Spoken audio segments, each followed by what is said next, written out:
Hi guys, welcome back to a brand new video, and today I'm going to be doing sort of a reaction, a rebuttal to one of my friend's videos.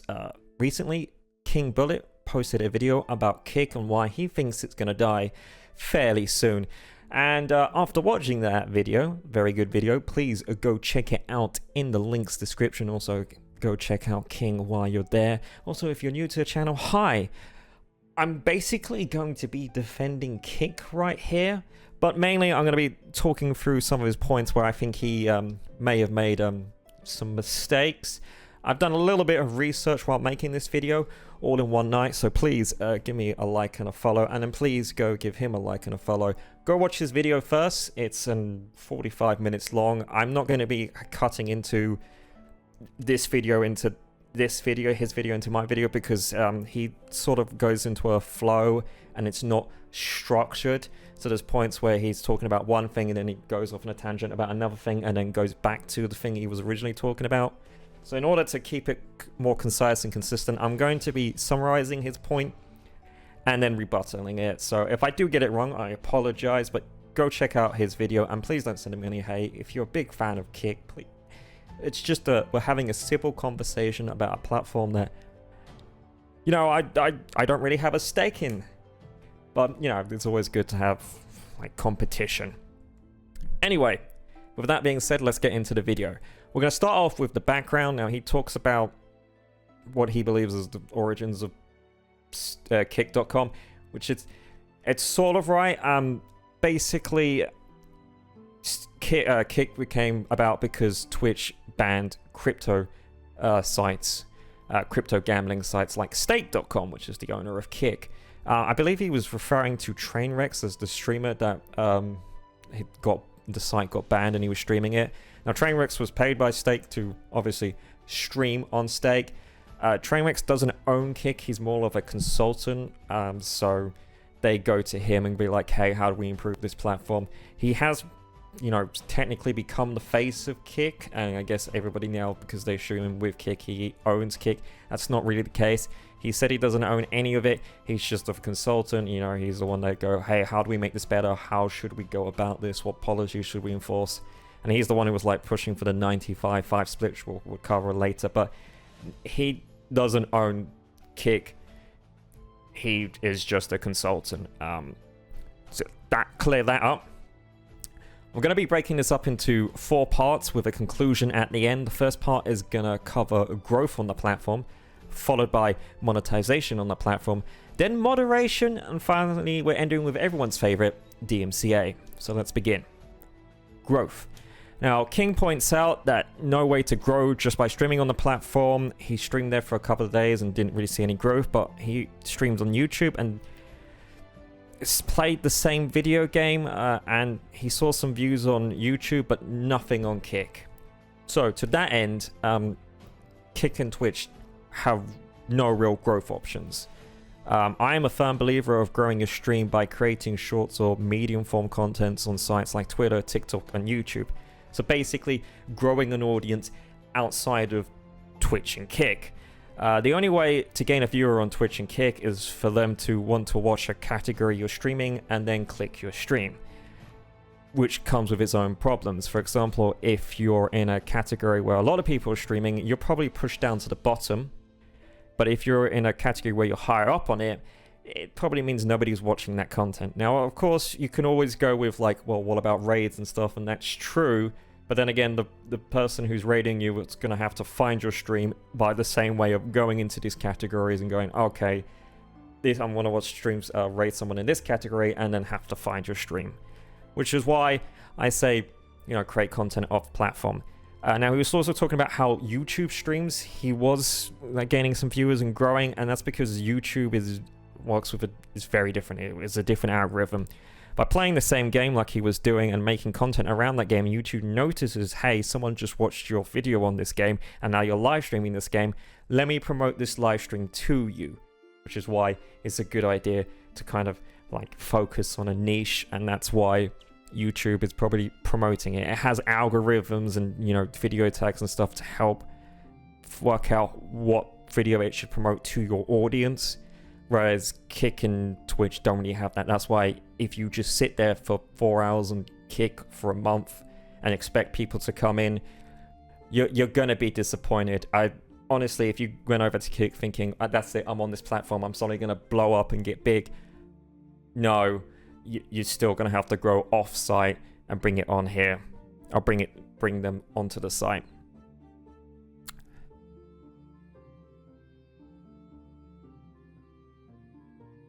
Okay.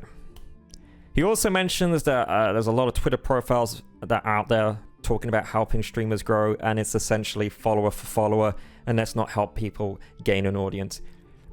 To that, he's 100% right.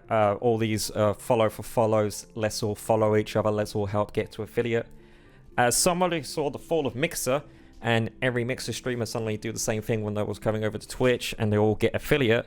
It's great, you get monetized, but you don't have an audience. As someone who somehow got monetized on Kick thanks to a follower bot attack, and somehow I'm still monetized, you're not having an audience. Follow for followers just simply don't work. They will help you get to the affiliate status, but if you don't have an audience, you can't make money. There's no one there to give you money. So again, don't do follow for follow.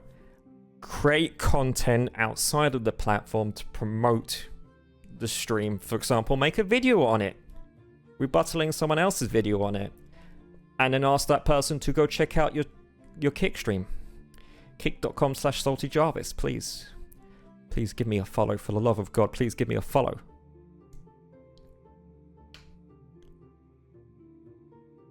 And that was growth. Now on to monetization. So his first point is Facebook failed while giving 100% split. Mixer failed. Twitch having to cut back the revenue split. They were a 70-30 and now they're 50-50 for their partners. And YouTube not really seen as a streaming site. How can Kick, with its 95% split, be making enough money for its overhead costs? Even if Daddy's stake is footing the bill, it's not as big as these other sites, or as big as these other sites' parent companies. So first off, we're going to talk about the 95% split on Kick. It is technically 100%. Technically, basically the 5% that is going to Kick isn't going to Kick. It's going for the transaction fees to pay you out. So that's good. Second off, I'm going to take some time to compare Stake to Facebook. So Stake is the parent company of Kick, and Facebook is the parent company of Facebook Gaming, which he talks about having 100% split for its content creators. And this is going to help point out why I think Stake might last, or Kick might last a little longer than you think. So Stake reached a global gross revenue of 2.6 billion, right? Which isn't as nearly as impressive as Facebook's 116 billion. But the issue is it's nowhere as bloated as Facebook. Stake has around 25 employees, while Facebook has around 86,482. And just in case you're wondering where I got these stats from, I googled it, so please take everything with a pinch of salt. What a lot of these tech companies have in common, like Mixer failing, Facebook Gaming, all this stuff, is these companies have a lot of smaller projects. They have their fingers in many different pies, as you can say. Take, for example, Google, who owns YouTube. You remember Stadia? You remember how Google killed off Stadia? Google kills off a lot of projects, just why there's so many, they kill off so many. But back to Facebook, they also took a massive pivot into the metaverse. So you could argue that the shutdown or the slowdown on the gaming side was so they can allocate resources into the metaverse. Amazon also just brought Twitch so they could, sell the streaming technology. Like, they literally sell the ability to create a competitor to Twitch. More on that later. Stake, however, it's just stakeandkick.com. So the focus is on less projects, unlike these other companies which have many focuses. Google make phones, make tablets, make AI, has a search engine optimization, servers, and all this other stuff. So it could theoretically see Kick as just a giant promotion, which is where I think like the monetization comes in. Is Kick as a platform is just designed to promote stake.com and the gambling site, which is why I think they're probably going to have the money to afford to like just allocate resources into it. I mean, they did used to spend millions and millions and millions of dollars on Twitch streamers just to play on their site. I think it was like sometimes 100 million. So again, they're probably focusing on these two things, stake, whereas Facebook is, and you know, Microsoft as well with Mixer, they have Xbox, they have the Surface line, they have the operating system, they have also the business side, they have the servers. So again, they're much bigger companies, much more staff, much wider overheads, and much more expensive, and a much wider vision. Was, you know, Stake with Kick can have a much more narrow vision, and they can allocate more funds to keep Kick afloat. His next point on the monetization and final bit is advertisers won't want to be on the platform due to the next point, which is the lack of moderation. And to that, he's kind of correct. You're only as strong as your weakest link. If you look at what happened to YouTube over the years with the amount of adpocalypse, every single time it's just like, advertisers are very scared bunch of people, I guess. They don't want anything too controversial. So if the site seems controversial, they might not want to be on it. I remember Kick floating the idea around, I don't know if this was a rumor or not, that the streamers themselves would go find out brand deals. So I think this all comes back to the fact that I think their monetization thing is, we don't make money off the streamers, we just make money off people clicking on our site and then going to the gambling site. That's where we make our money. This is all just a giant billboard, which again has its own moral compass, but yeah, I don't think they're making money from ads anytime soon, which also might not help its sustainability and longevity. Okay, moderation. So one of his first points is the main audience for streaming gaming content is around 13 to 25, and they should promote for that. So my rebuttal is, I ended up doing some research into this. Now, I'm going to have a link to the site where I'm going to quote all this stuff from, but since Kick is very similar to Twitch, I decided to look at the Twitch stats and discovered that 18 to 24-year-olds make up 35.85% of the viewing audience age. Then 25 to 34 make up 32.14%. So the 18 to 34 bracket make up around 68% of the viewer audience. So this whole idea that we should be aiming for 13 is, in my opinion, no. Clearly, we should be aiming for 18 and above. Now, again, this site didn't have any statistics for individuals under the age of 18, but again, considering the fact that 18 to 34 is where 68% of the audience is, I think it's fair to assume that this whole idea that King's point is we should be focusing on 13-25 demographic is kind of no point. We shouldn't really be focusing that. We should be focusing on the 18 to 34. But why is he so obsessed with the 13 to 25? Well, his point is there's too much sexual content on the site. There's no TOS for it. Not enough being done. Lots of sexual content on the front page. And the top categories, according to him, was slots and casino, just chatting, just sleeping, Warzone, pools, hot tubs, and bikinis. Where on Twitch, it's pool, hot tubs, and beaches. And that category is much lower down, whereas pools, hot tubs, and bikini is much higher up. So clearly his point is that there's a lot of sexual content on Kick, and there's not enough being done on it. So I'm showing you my front page right now, what it looks like on Kick for me. Now, I can't say what King saw is false, because I'm going to believe him. Could be not enough data or time. The time when he was checking, the sexual content increases. I personally have noticed a lot less of this kind of content on the front page in general. So I think there is at least some sort of moderation being done on it. I don't know if it's as much as as it should be. Again, there is no TOS for it. I skimmed over the TOS before making this video, and I couldn't really find anything about sexual content. So there isn't anything about you can wear this much where there is on like there is that stuff on Twitch, but on YouTube you can easily find like people in bikinis. He also mentions that like pools, hot tubs, and beaches is very low on Twitch because, you know, the big comparison is there is like sexual content on Twitch, but he's saying it's not as egregious as it is on Kick. Now I checked this whole where pools, hot tubs, and bikini was on Twitch, and he's wrong. It's not in the top 100.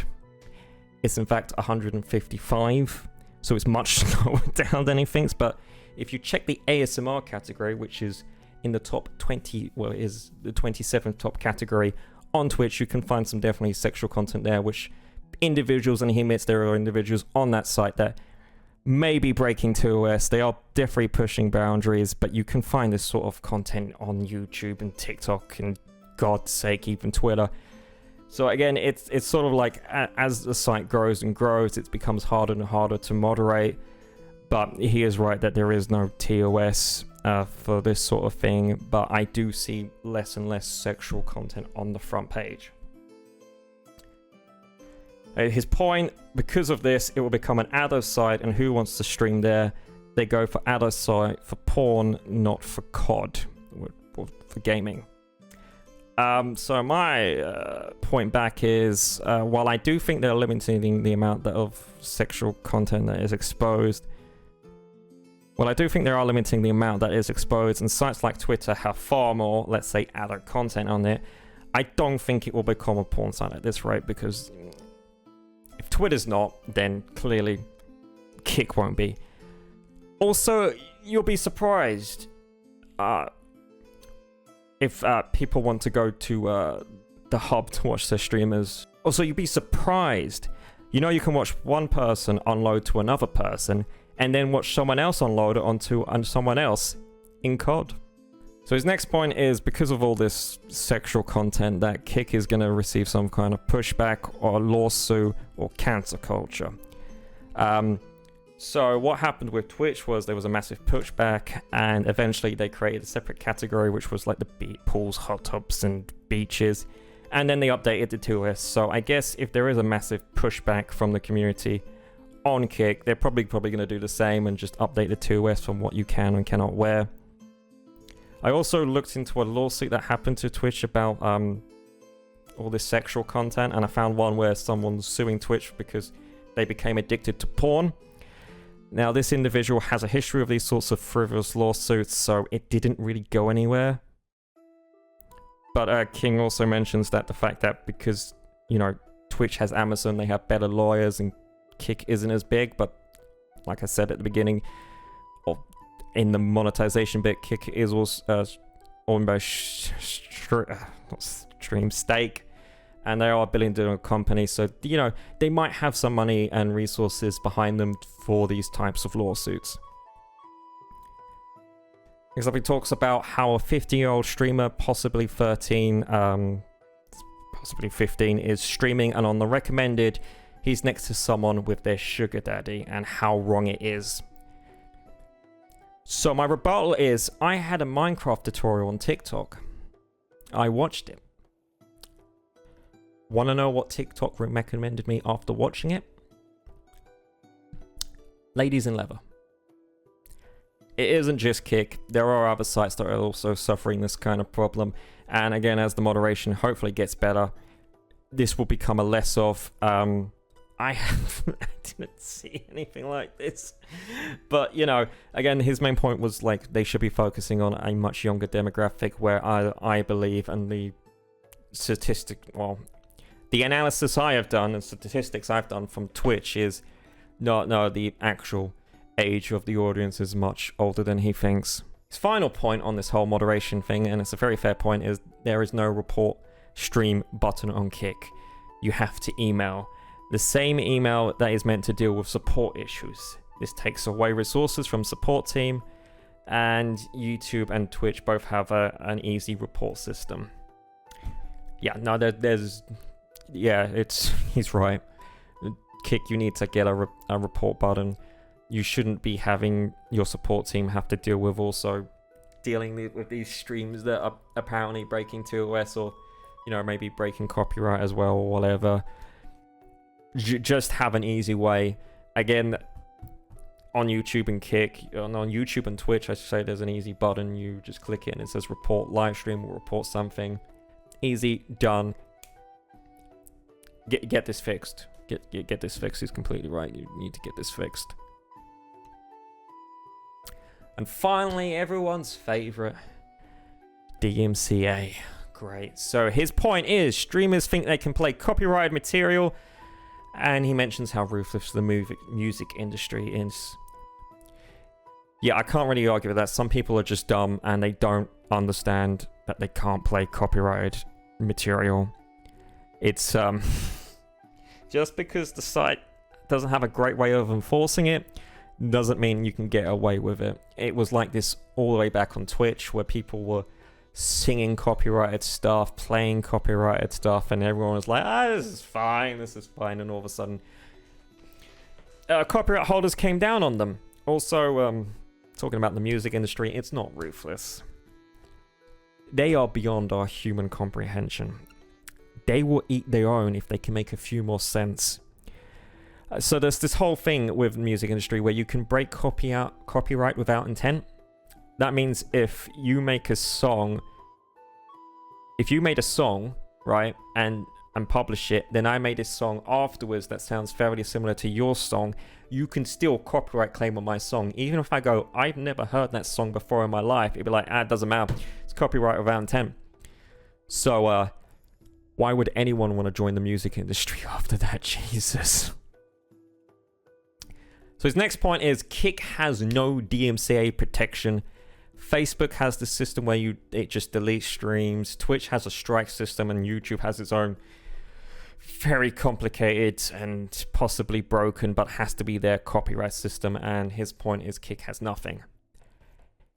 Kick literally has a section called DMCA. Kick acts in accordance with the Digital Millennium Copyright Act of 1998. If you own a copyright or have authority to act on behalf of a copyright owner, this is all taken from Kick's site, and want to report a claim that a third party is infringing that material on or throughout a Kick service, please send a notice that meets the minimum requirements of the DMCA to dmca@kick.com, and we will take appropriate action. So yeah, they do have some DMCA protection. Yeah, Kick has a DMCA section where they outline the Digital Millennium Copyright Acts in accordance to the copyright law. So they